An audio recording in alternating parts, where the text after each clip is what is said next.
This is You Should Write a Book, the podcast. This segment is in my series Stroke of Genius, a memoir. And today I will diving into some things that I have learned out about my condition, aphasia. Before I do, if you're watching this on my YouTube channel, please like the video and to subscribe to the channel. This is how YouTube learns how, not whether it's good things that it should advertise to other people.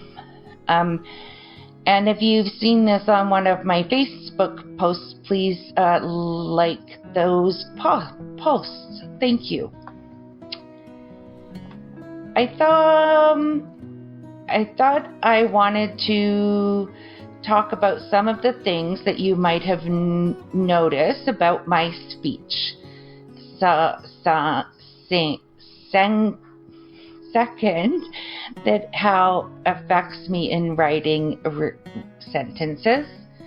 And third, how the brain learns language. And fourth, my process of becoming fluent in a new language. In my case, I have no difficulty comprehending neither what I have heard, either someone speaking or in a book, or what I have read. All of my thoughts are clear and as the same way than the same before the stroke. When I wake up, I just think normal, like I've always been. And it's not until I speak I remember that I have a language problem because of aphasia, and that makes me sad. I have a figuring way of explanation some of the examples. If I to speak the word very, my brain translates the word of. It is because it begins the word v sound.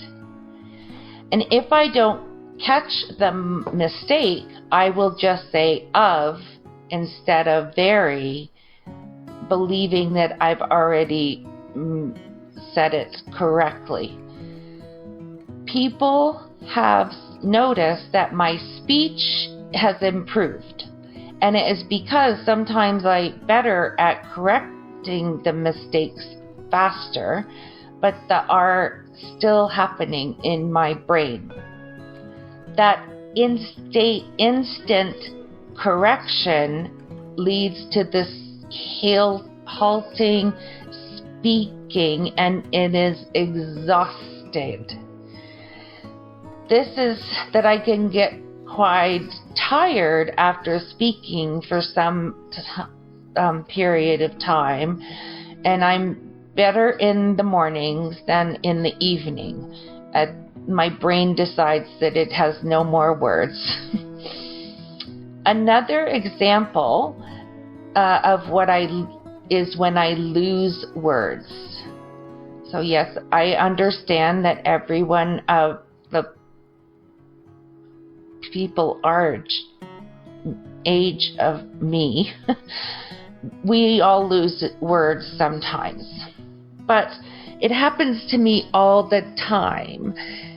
And in a conversation, the only way I can explain it is when I'll be in the middle of a sentence and I know what I want to just say in the sentence.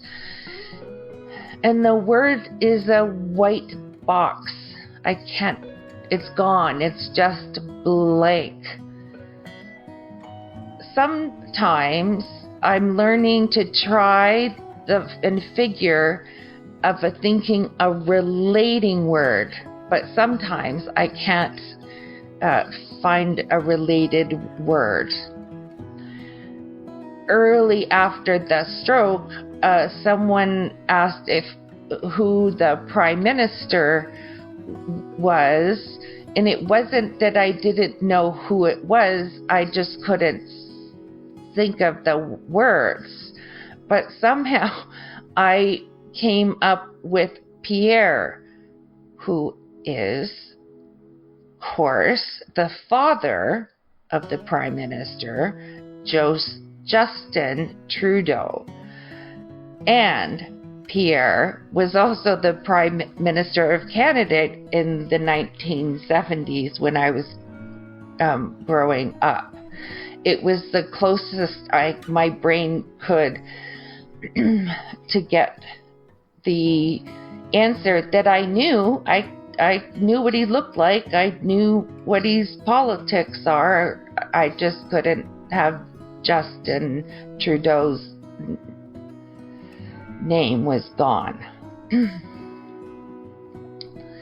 I found I am fluent in speech when I'm now in topics that I'm most familiar in, subjects that I know really, really well. Some of the subjects that I've spoken about, topics that cover about my things like the marriage program that I've done.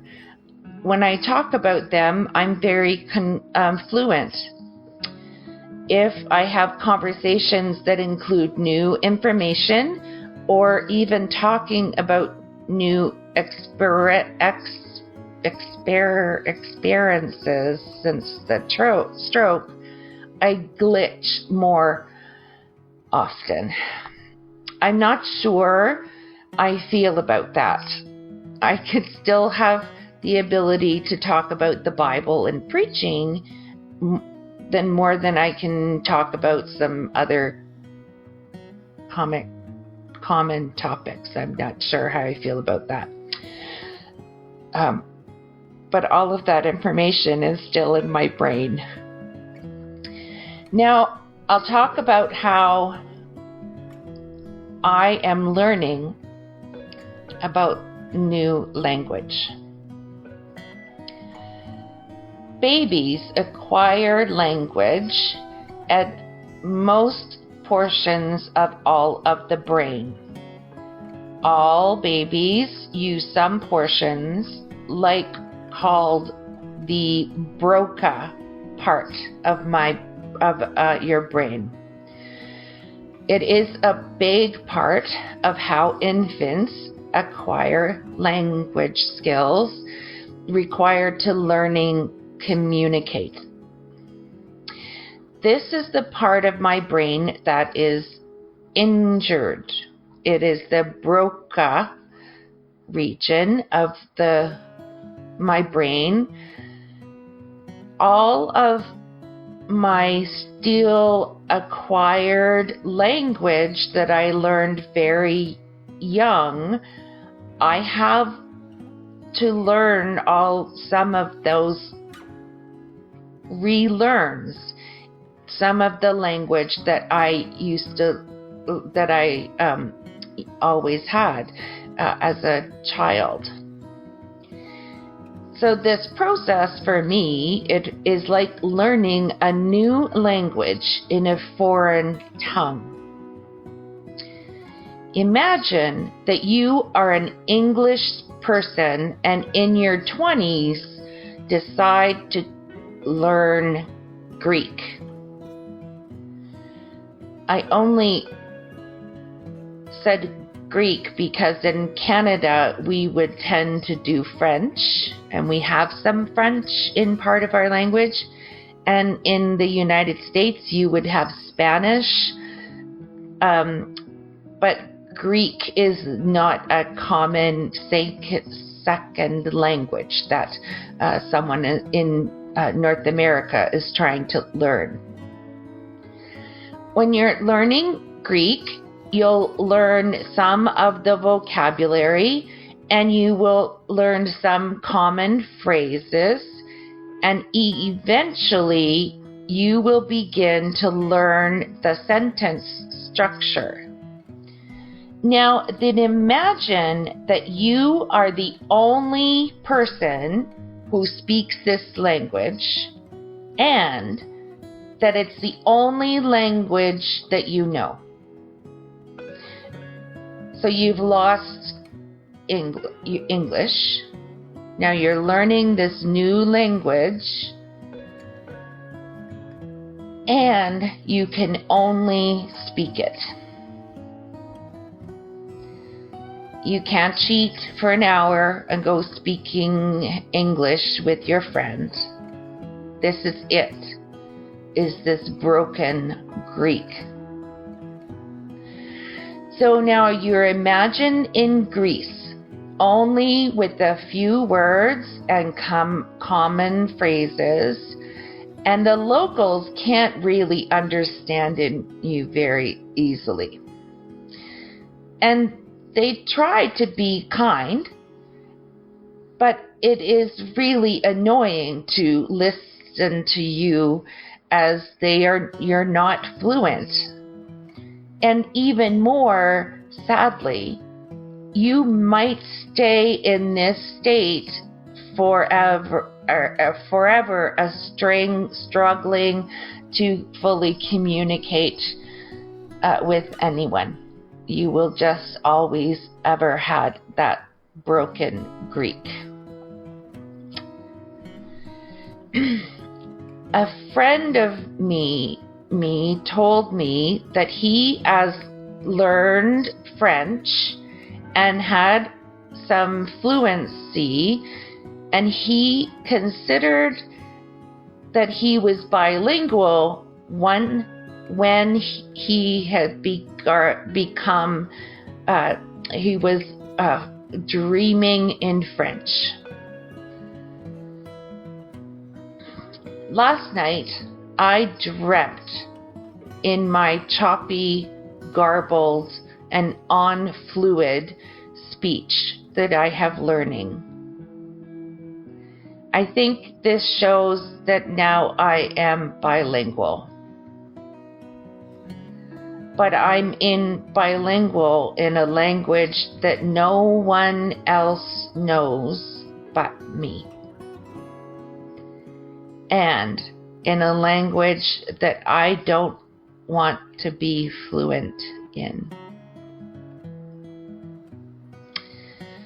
My goal is to be fluent in my original language, in the one that I learned in my very childhood.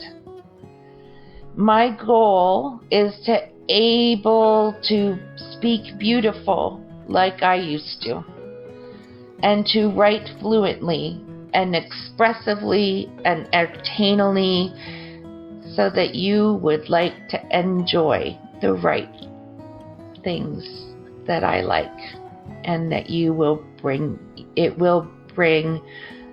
them to pleasure. I live in hope that I will go back to having those skills soon. I thank you. Thank you for taking the time with me. Thank you for my friends for loving me. And we'll talk to you again very soon. Bye.